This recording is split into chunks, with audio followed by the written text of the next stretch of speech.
Time is precious, and so are our pets. So time with our pets is extra precious. That's why we started Dutch.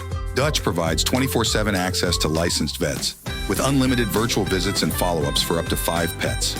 You can message a vet at any time and schedule a video visit the same day. Our vets can even prescribe medication for many ailments, and shipping is always free. With Dutch, you'll get more time with your pets and year-round peace of mind when it comes to their vet care. Is it possible to have a happy pregnancy and birth experience with a hospital birth, even if you've never met the person who delivers your baby? Why, yes, it is. And you are going to hear all about it in this birth story episode with Erin.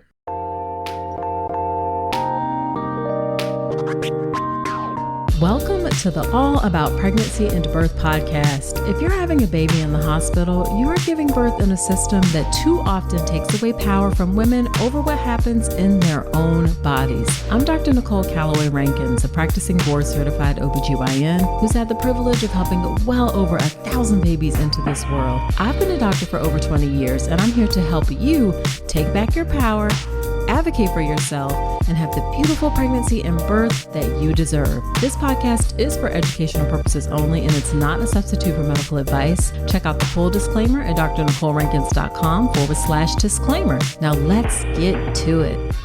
Hey, quick note before the episode. If you've been listening and thinking, okay, but how do I actually get ready for birth? I've got something coming for you. It's the Birth with Power Pathway, and it's my new updated online birth course launching this May. I'll walk you through a step-by-step plan to get you calm, confident, and empowered. Get on my email list at drnicolerankins.com/email so you don't miss it. Hello there. Welcome to another episode of the podcast. This is episode number 249. Whether this is your first time listening or you've listened before, thank you for spending some time with me today. I'm so excited to share this birth story episode today from Erin. Erin had what she described as a long but beautiful 29-hour labor. Even through uncertainty about when to go to the hospital and painful back labor, she describes it as an empowering experience. Her husband even got to catch their daughter. She felt that preparation and great prenatal care throughout pregnancy allowed her to have a positive birth experience. Erin actually did not expect to be someone who loved her birth story, but she absolutely does. And she wanted to share her reassuring perspective because she felt like it could be helpful to other pregnant women so they can know that birth can be beautiful even through pain and in a hospital setting. Now, full disclosure, I didn't realize it until we started talking, but Erin actually gave birth in the hospital where I work. I was not a part of her birth experience, sadly, but I do know her doctor very well. I know her nurses. I know the midwife who was at her birth. And so it was just nice to hear from a patient perspective that the place where I work does provide a great, beautiful birth experience. Now, I mentioned that Erin felt preparation was the key. One of the parts of that was childbirth education. She and her husband both actually went through my childbirth education class, the birth preparation course. And the birth preparation course is my online class. Get you calm, confident, and empowered to have a beautiful birth with a specific and laser focused intent on getting you ready for hospital birth. You can check out all the details of the birth preparation course at drnicolerankins.com/enroll. And if you use the code Dr. Nicole, you will get an additional 10% off. All right, let's get into the conversation, the birth story episode with Erin.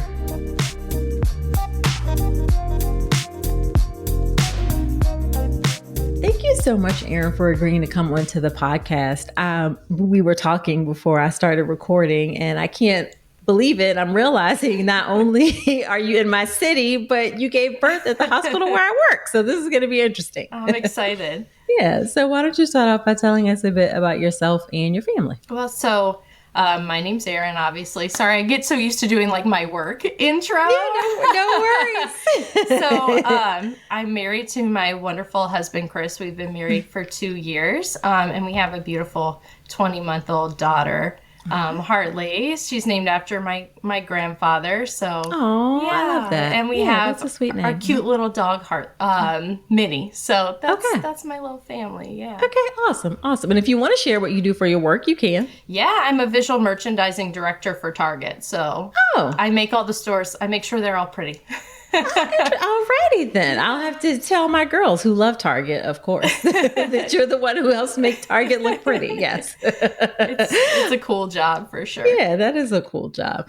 Alrighty. So in order to understand the birth, we have to understand the pregnancy. So why don't you start off by telling us a bit about what your pregnancy was like and what your prenatal care was like? So I'll start at like the very, very beginning. So we were not trying to get pregnant, but it was like the best surprise ever. Really kind of a funny story. It's like, I found out I was pregnant because I was in a fitting for my wedding dress and I fainted in my wedding dress during my fitting, which had never happened to me before. So I went to the doctor and, that's when we found out. We were super, super excited. It was only like a few weeks from the wedding, so it was all good. Gotcha. It didn't change anything. And it was just like such a cool thing to find out because we had plans like a month after the wedding. That was our goal. So it ended up being like super serendipitous for us. Oh, okay. So y'all were going to start trying right away anyway. Yeah, we've been together for a long time before we got married. So we were super excited. But that's how I found out. And so I think like that kind of set the tone for me throughout the pregnancy because I felt like we were so lucky.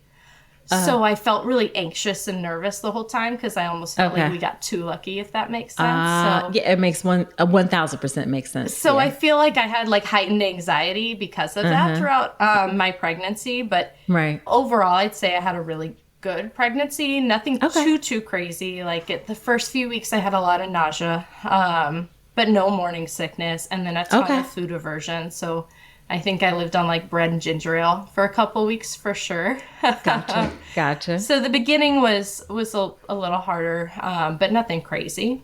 Okay. Yeah, and I'm trying to think what else. Did you? And you saw a doctor for your care? I did. Yeah, I saw. So I saw a doctor. I did a ton of research before, and it kind of worked out because it turned out that my normal OBGYN is like a really well thought of person to use for pregnancy. So she was absolutely wonderful. But my first doctor's appointment for my pregnancy, I was 10 weeks, and I had high blood pressure at that. Yeah. So I was on the low dose aspirin throughout my entire pregnancy. Okay. Gotcha. And you didn't have high blood pressure or anything before? No, never before. And I don't know if it was a little bit of like, I was so nervous, but better safe than sorry. So yeah. Gotcha. Now, were you able to see the same doctor for your visits throughout the pregnancy, or did you see different ones in the practice? So I knew that she might not be the one to deliver my baby, but I was able to see her for every appointment. Okay. Except like certain scheduling things. So. All right. Awesome. And did you ever have to go on any medicine for your high blood pressure, or just the aspirin? Just the aspirin. Luckily, that managed it. Okay. Awesome. So what did you do to prepare for your birth? Well, so like I said, I was like a little bit of an anxious person. I don't really like unknowns. And pregnancy and birth is such an unknown. Yes. And I was really scared. To full transparency, I was so terrified of the idea of giving birth. Okay. So I did like crazy research. So the first, I drive a lot for work. So the first thing I did was find podcasts. So obviously I found your podcast and I binged it really, really fast. So I listened to a ton of podcasts when I drove, read blogs, books, all that good stuff. Okay. Are there any particular podcasts or blogs or books you remember? Well, yours. Okay. Let's see. I wrote it down so I don't forget because I knew I would maybe forget. Let's see. And I listened to the Birth Hour a lot. I mean, I tried a bunch of different ones. Right. But I found that those two were the ones that like I enjoyed the most and felt most comfortable with. Gotcha. Yeah, and the Birth Hour has so many episodes. Yes. I could truly prep for everything. Yes, absolutely.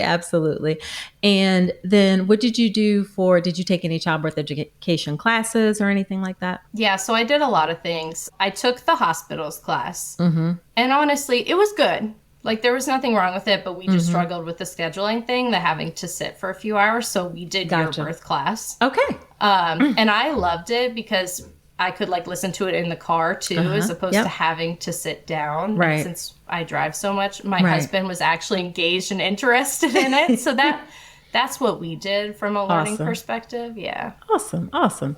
And y'all, I swear I didn't know ahead of time. Like, I don't like handpick people or anything. Like, it's part of some of the things that we collect, but I did not handpick her because she said she liked the course. But I'm glad you did like it. I am glad you enjoyed it. So what were some things that you wanted for your birth? Well, I was so nervous about it and scared. Like, I wanted to do anything that I could to make it easier on myself. Okay. So I wanted to feel super comfortable. And I had listened to, all the podcasts in the class, and I had like the string lights prepared and my focus photo and things like that. Right. I wanted it to be calm. Okay. I didn't want anyone there but my husband. Okay.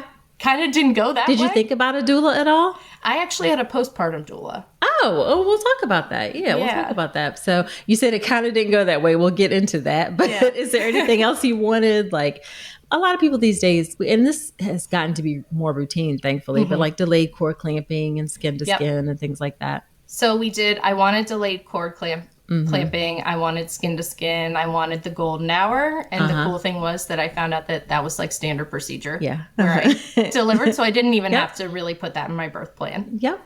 Awesome. And then did you talk about these things with your doctor during your visits? I did, yes. Anything, I was nervous about, like hearing about things like episiotomies and all kinds of crazy stuff. So I talked about that with her, and she's so good at managing my anxiety throughout the entire process. So she made me feel really good. We went through my birth plan, but everything I wanted, like I said, she's like, well, we'll do that no matter what. We'll do that no matter what. We'll do that no matter what.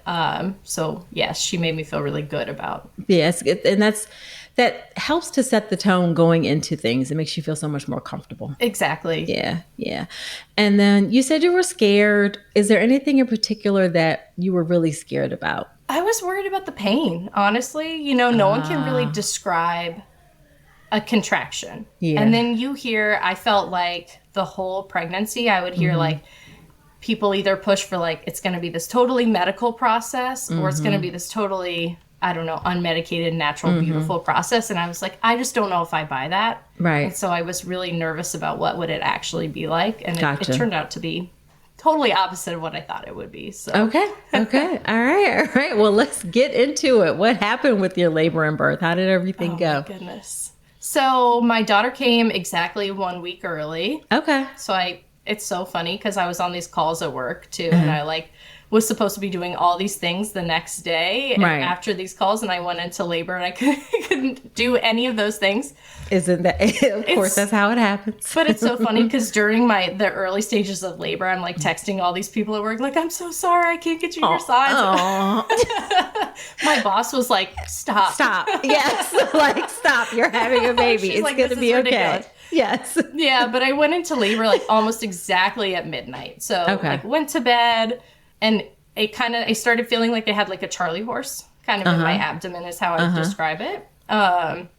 So I went into labor then, and like I didn't wake my husband up. It wasn't that bad. I just knew something was happening. Okay. So I went downstairs. I watched The Office, and kind of once it started feeling a little more intense, I woke my husband up and we started timing the contractions. Okay. And then how long before you went to the hospital? So here's the thing. I trusted the app, which I would advise maybe. Like, if it didn't feel intense, I was like, this is just a Charlie horse. Right. But the app is saying I'm at 511. So I called the on-call doctor probably around like 4 a.m. And I said, well, like, here's what's happening. What should I do? They said, well, go ahead and go in. So I went in, and I probably went a little too early. Okay. I'd say, yeah. Gotcha. Yeah. Gotcha. So what happened when you went in? So they took me into triage. Everyone was so kind. And I'm really thankful. Like, my provider, she didn't require me to have cervical checks. She pretty much asked me if I wanted a cervical check during my appointments, and I had never had one until I went into labor. Okay. So I had my first cervical check there, and I was only 1 centimeter dilated. So I was like, oh my gosh. But they still like hooked me up to the monitor. Uh-huh. Or, to take a look at my contractions. And they said, like, something's definitely happening. Right. But you're not far along. And so they kind of had me, like, chug a ton of water. So I drank a lot of water. And they had me go walk around for an hour. So I went and walked around the hospital doing, like, the curb walking and anything I could. Right. And then I went back up to triage after an hour. And nothing had really changed. So I was disappointed. Yeah, I know it's disappointing. If we had $1 for every time that happened, we'd be rich. But so then did they discuss, or what were the options that they discussed? Or were they like, maybe you should probably go home? Yeah, they were really nice about it. They gave me 2 options. So they said, you can stay, but realistically, like you'll be probably kind of bored all day. And, right. You might be more comfortable at home. And I was like so embarrassed because I was like, I listen to all these podcasts and my classes, they say don't go early. And I went early. But so I think that kind of set the tone for the rest of my labor. Okay. Which you'll find out about later. But okay. And don't feel embarrassed. I'm telling you, it happens so often. It happens to those of us who are even OBGYNs. Like, because sometimes you just don't know until you know. So, and you've never experienced it. Exactly. So. Like you've never, there's something happening, but then it's like, okay, what is the time? So don't feel bad at all. Let's talk about something most pregnant women aren't getting enough of, omega-3 DHA. The recommendation is over 200 milligrams a day, but less than 5% of pregnant women in the U.S. meet that. That's one of the reasons I love Ritual's Essential Prenatal. It has 350 milligrams of vegan DHA, plus other key nutrients like methylated folate and choline to support baby's neural tube development. As an OBGYN, I appreciate that Ritual goes beyond the basics. The formula is science-backed, third-party tested for heavy metals and microbes, and every ingredient is traceable. And the delayed release design, it's gentle on the stomach, something that really matters, especially if there's trouble with nausea during pregnancy. You deserve to know exactly what you're putting into your body, especially when it comes to prenatal multivitamins. And with Ritual's dedication to traceable science and sourcing, you always will. See for yourself with 25% off your first month at ritual.com/Dr. Nicole. Start Ritual or add Essential Prenatal to your subscription today. That's ritual.com/Dr. Nicole for 25% off your first month. So then when you went home, how did things go when you went home? So it definitely started to pick up. It was pretty intense. I was able to eat a little bit, but realistically, you hear all these things that say try and eat while you're at home before you go back to the hospital. I was so focused, I didn't want to eat. Okay. So I ate a little bit, but really, I napped, but it was just too intense and consistent. And then I labored at home for a long time. And I pretty much spent the whole time either in the bathtub or in the shower. Just trying to get through it. Yeah. Okay. How long were you at home? Oh my goodness. I think we got home. We went to the hospital at 4, got home around 8. And then I stayed at home until probably 10 p.m., which was probably a mistake. Well, I mean, not necessarily. So why do you think it was a mistake? I was in back labor. Okay. And it was hurting really, really bad. Okay. But I was too scared to. This is I wish I had listened to my body a little bit more in that moment because I wasn't even ready to go at 10. I'm in the shower on all fours and my husband was like, I'm calling the doctor. This is insane. Okay. Yeah. Gotcha. So then you went back to the hospital, and how dilated were you when you got to the hospital? I was 6 centimeters dilated by the time I got So you were in roaring labor at that point. Yes. Yeah, for sure.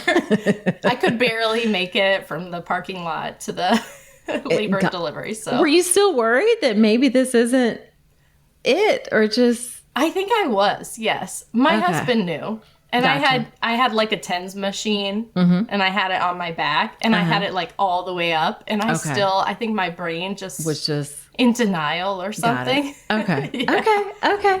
But could you, in hindsight, can you see the difference between those early contractions and then when things really started ramping up? Oh, yeah. Yeah. Oh, yeah. I think if I had gone 2 hours sooner, it might have been a little different. probably. Gotcha. Like Yeah. I can remember exactly when they started to feel more intense. It's very vivid. and totally like grabbing all of your attention. All I can yeah. do is just work on getting through this contraction. Yep, definitely. Yeah. Okay, so you got to the hospital and then you were 6 centimeters. How'd you feel when they said you were 6 centimeters? I mean, I was like very sick at that. I mean, maybe not sick. I was throwing up. I was shaking. It didn't even compute with me until after, full transparency. Okay. So I was just like, I just need someone to help me at this point. So I think I didn't even. Got it. So, but hopefully you at least knew, okay, this is it, and I'm actually staying at the hospital. Oh yeah. I mean, by the time, because we call ahead and tell them that we're coming, so they were waiting for me at the door. Okay. And they walked me direct. I didn't go to triage. They basically 2 nurses helped me down the hall to even make it to my room. Yeah. Okay. So they knew. Right.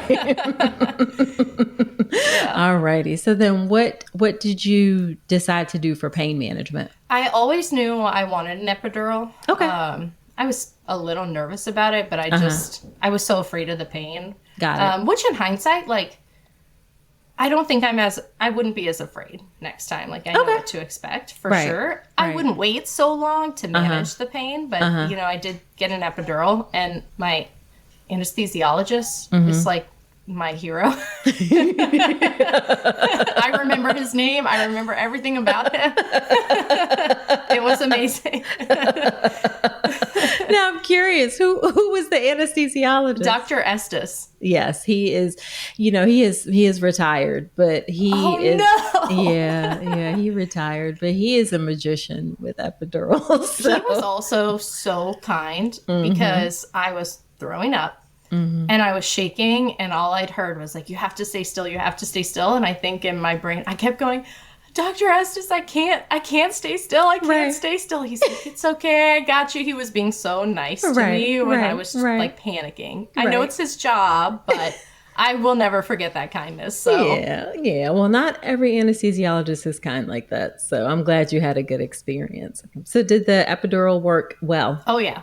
Okay. It worked really well. I will say there was one spot in my lower right hip. I'm sorry if you hear my dog. I have the door closed, but she's... No worries. That's okay. So I had a spot in my lower right hip that I could still feel the pain, and that was not great because I was in back labor, but they moved me around. Okay. And within like 15, 20 minutes, like that was covered as well too. Okay. Yeah. Okay. Good. So then what happened from when you got the epidural after that? So the epidural was around like 11 p.m., 12 a.m., I think, somewhere in between then. And then it was kind of like, this was when I started to really like have I feel positive about the experience beforehand, even with some of the kind of like strange things that happened. Like I'm proud of myself for that. But then this was the time when like everything started to feel really, really good. Like I found it to be a calming experience. So that's when they like turned down the lights for me. They made it really calm in there. I had the most amazing nurses too. So they made that experience just like absolutely wonderful for me. Awesome. So I ended up like putting on an audiobook and just kind of relaxing. Right. And it was great. I felt like I could really start to visualize like I'm about to meet my daughter. This is a beautiful, like I was in a beautiful room. I felt like I was being well taken care of. So then it kind of changed the experience for me. Oh, good. Yeah. I'm glad. So then when did you get to completely dilated? So what happened during that time? Well, so throughout the time from like 11 until my daughter was born at like 7:58. She was in my right hip. So the nurses would come in every hour. They used the peanut ball and they like changed my position. So they got her in the right position. And then what else? So they did cervical checks. Like every few hours they come in and ask. And so around like 6 a.m. they came in. And there was a nurse in training and then like my primary nurse, and the nurse in training asked if I would be okay if she did a cervical check. And I'm like, of course, why not? So she does the check and she says, you're still at 6 centimeters, like nothing has changed. And I panic. I'm like, oh my goodness, how is that possible? Like I feel more pressure. And then the the nurse who was training her, she's like, are you okay if I check? I said, God, yes, please. Right. So she does the check and she's like, no, you're 10 centimeters dilated. Like, you're ready to go. I'm sure it'll be very soon. And she actually accidentally burst my water. So that happens sometimes. Yeah. Yep. Yeah, she was so apologetic. I was like, nope, thank goodness. I'm on like hour 30 now. So Right. Okay. So then you felt good. You were completely dilated. And then what happened after that? So they kind of let me, they didn't do any Pitocin or anything like that the whole time. They let my body do what it needed to do. And so around probably an hour later, I said, I'm feeling a lot of like pressure. And I heard it would feel like you needed to poop. I don't know if that's what I'd describe it as, but I just felt like intense pressure. Right. And so they checked and they're like, yep, like it's time to push. Right. So she had me do a couple test pushes. And I'd listened to your episode on yoga, prenatal yoga. And so I had focused a lot on yoga. I'm like, move this baby down. Right. So I'd done a lot of yoga. And so I started doing like my yoga breathing. And they were like, you're good to go with the pushing. You've got it. And so I was trying to push down.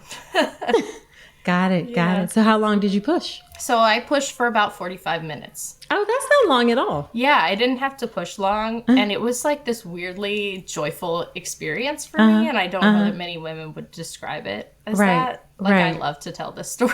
If you can't tell. Yeah. What was joyful about it? So it was right around shift change. Okay. For the nurses. And it wasn't my doctor who delivered my daughter. It was a midwife with the practice. Okay.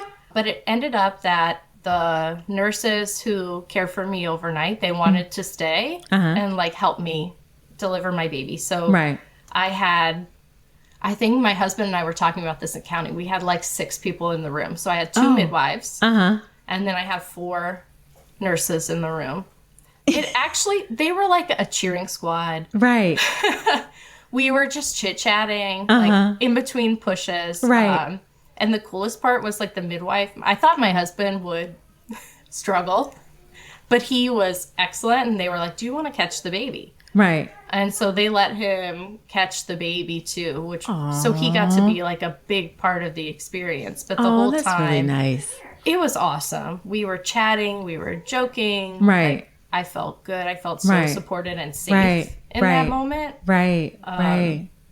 They were doing like olive oil to help with the stretching and tearing, which I didn't know they were going to do, but I'm so thankful they did. I don't know. It was just I remember it only in a positive way. And then we had one of them offered to take photos and videos. So I have these amazing photos of my husband catching my daughter. And like, I'm so proud of that moment. So yeah. Isn't that amazing? I love it. Yeah. So I presume they brought her right up on your chest. Oh yeah. So immediately, and it's funny when I look at the pictures, like I also noticed that her cord was around her neck, but the midwife is so fast, like I hadn't even noticed until I look back at the pictures. She comes out, they hand her to me, she's unwrapped the cord, and there she is right on my chest to start her golden hour. Which was awesome. Yeah. Awesome. Good.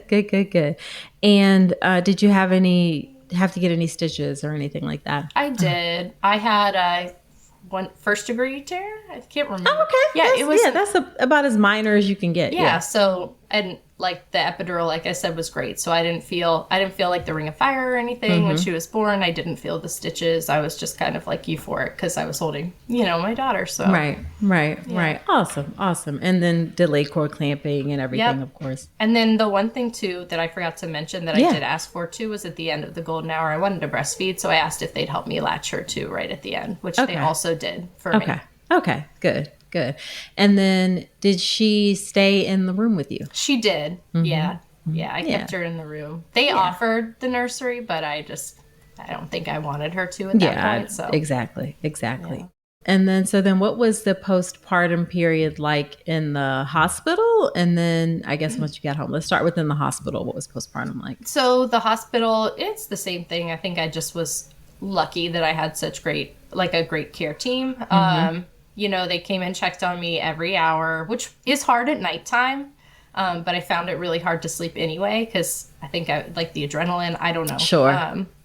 it was definitely tough, like the first time getting out of bed and having to go pee and all that good stuff. They helped me with that. But otherwise, it was good and pretty, they had a lactation consultant who came in and helped me at my request. So I really appreciated that as well. Right. Overall, really good experience for me. Okay. Awesome. Yeah. So you said then you went home and you said you had a postpartum doula. I did. I know I'm super privileged. Like my company actually covered my postpartum doula, which is just amazing. You serious? So serious. Yep. Any type of doula, I had a stipend, and it's offered throughout our entire company. That is pretty amazing and not typical. Exactly. Yeah. I'm so blessed. Like I know that that's just a huge privilege. Right. I could choose to have a doula for birth or a postpartum doula. And I just decided that what I wanted was a postpartum doula. Okay. So at what point did you at what point did you hire the postpartum doula? So I started researching providers in our area like a few months before my daughter was due. And so basically I hired them like 6 weeks before she came. Okay. So they were prepared and ready to go at whatever. Gotcha. Whenever she decided to show up. Gotcha. Yeah. And this was specifically a postpartum doula. Specifically, yep. Okay, all right. So then, at what point did she meet you at your house, or did she come to the hospital, or how did that work? So it was up to us. They would have done either, but we decided to be at home with her for a week, our daughter first, before I had them come. Like we alerted her that she was born, and then she said, "Well, do you want me to start whatever night?" Because they're prepared for like X amount of time that she could come. Okay. So I said, I want you to start on this date. And then we chose to have her not during the day, but overnight. Okay. And she was also a lactation consultant. So it was great. Gotcha. So how frequently did she come, and how long did how long did the relationship last? Yeah. So the nice thing is you can kind of decide based on certain providers. So we chose to have her for 3 nights for 6 weeks. Oh, okay. Yeah, so I had her for a long time. I will say I don't know that next time I would need 6 weeks. Okay. It's the only thing I do differently. Gotcha. Yeah. And then she just helped with like feed, like what kind of things did she do, I should ask? So they took care of me too. Like if I needed anything while I'm upstairs or whatever and they're with my daughter sleeping, they would like bring me water, snacks, things like that. She also would help me with breastfeeding because at that point I was still having to wake up like every 2 hours. So she, if I wanted rest, I could say, keep the baby in her nursery and take care of the baby and then bring her to me. Gotcha. Just so that I could recover a little bit. Okay. Yeah. Okay. So do you think you would do it again, have a postpartum doula? Yeah, I think it changed a lot for me I felt more rested, which helped me kind of learn my daughter a little better, I feel like. And then it changed my breastfeeding relationship too. Okay. So I think that was super helpful.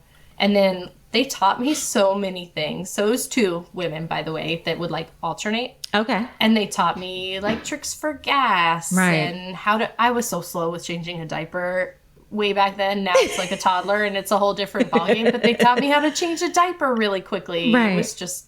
I would totally do it again. Gotcha. And I'm just still blown away that your company paid for 6 weeks that's a decent stipend. That's not like a little stipend. It was amazing. It's not something that like, I try to tell everyone in my company now because it's kind of hidden in there. Of course. Yeah. I'm like, you can have a doula, like look into it. So, right. Yeah. Awesome. And I guess what made you decide, like, what was your thought process behind birth versus postpartum doula? Well, I think to me, it's crazy because I don't think of it in this way now, but I felt like birth for me was just, I didn't want to have a medication-free birth, so I felt like it was going to be like a medical process, and so I didn't need one. Okay. In hindsight, maybe it would be different this time because I don't think I think of it as a medical process anymore. Gotcha. Okay. But thankfully, it sounds like you had a lot of support from the nurses and staff and things like that. Yeah. And you said the doula helped change your relationship with breastfeeding. What was breastfeeding like, and how did having the doula help that? It's hard. There we go. Hard. Yes. I mean, And I'm still, at that point, I was still figuring out how to safely like hold a baby, because you can practice, but when it's a real living, breathing human being, it feels like a whole different ball game. So yeah. And in the hospital, while they were great, I only had the lactation consultant for like 15 minutes in the hospital. And when I had my doulas, they would help me find different positions that work better for my daughter. Like, these are ways that you can, your breasts hurt at that first week. And they showed me different ways that I could like relieve pain and things like that, so that it kept me going.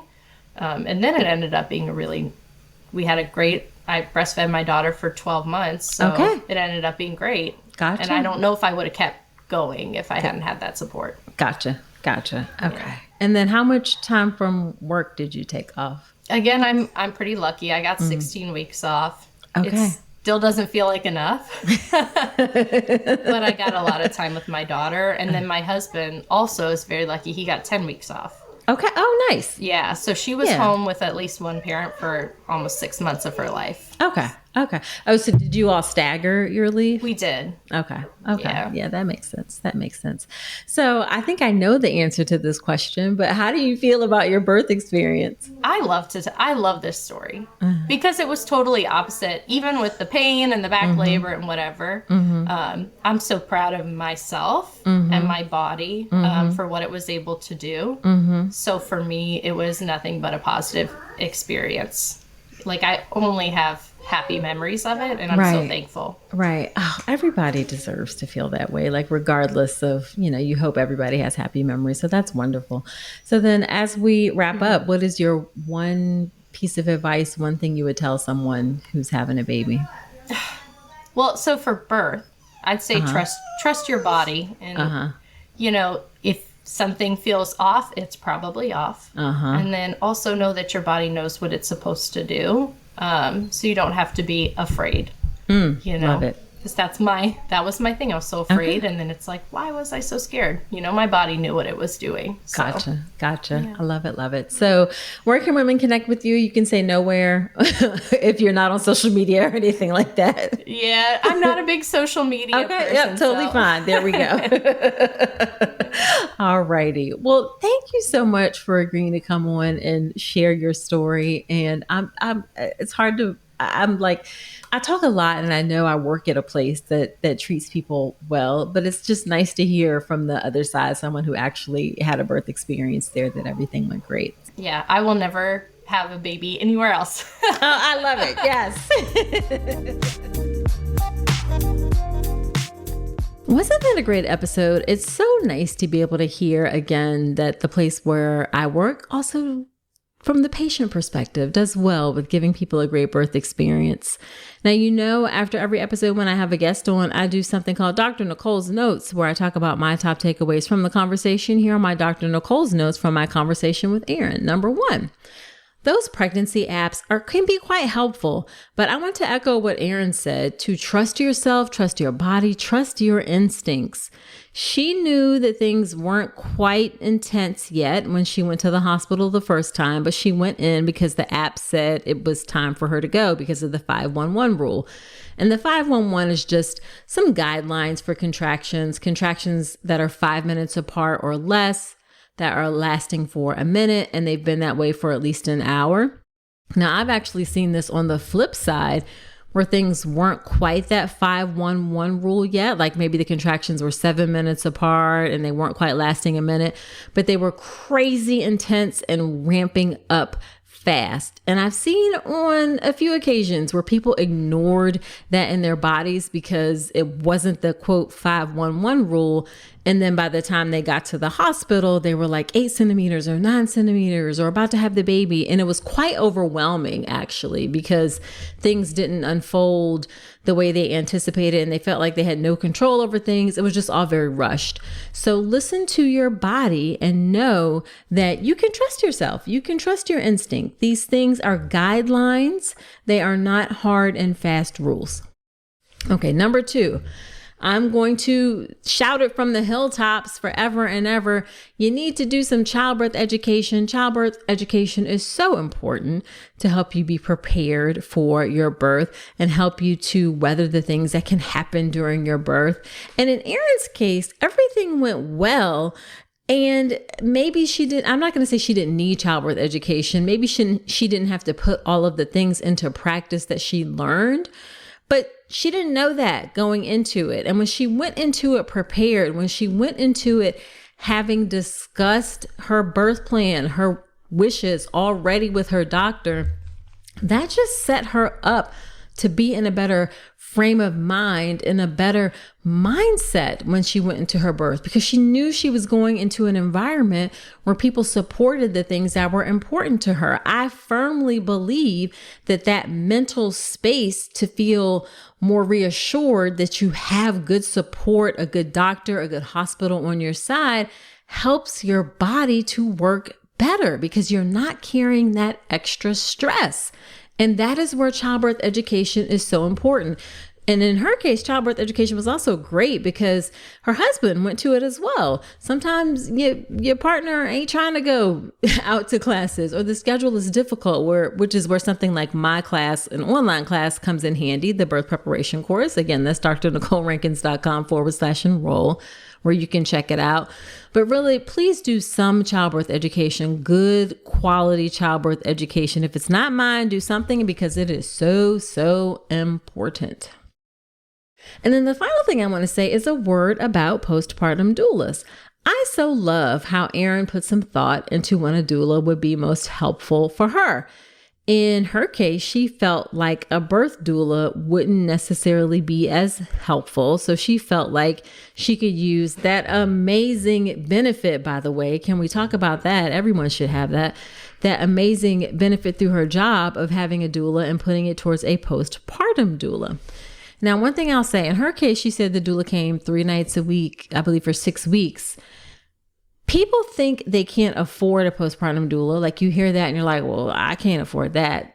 However, you really can tailor the use of a doula to what may work for you. It doesn't necessarily have to be 3 nights. Like, some people may pay for 7 nights straight for a couple weeks, or you may pay for 1 night a week for a few weeks. Even 1 night can help give you some space and some rest and things like that can be really, really important. And I love how she pointed out they weren't just helping her take care of the baby, they were taking care of her as well. And that's what a great postpartum doula is going to do, and give you some of that insight, give you some of that advice, give you some of those tips, some of those tricks. Also really helpful if they're a certified lactation consultant as well. That came in handy for her.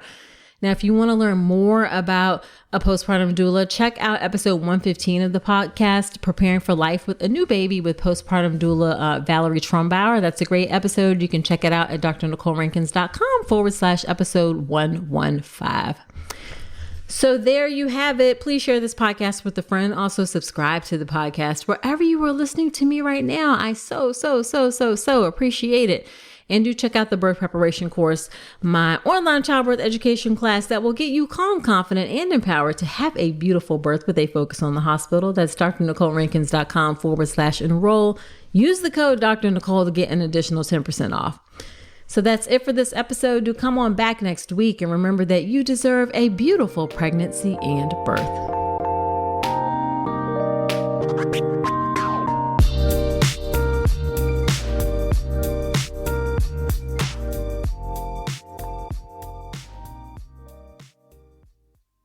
Time is precious, and so are our pets.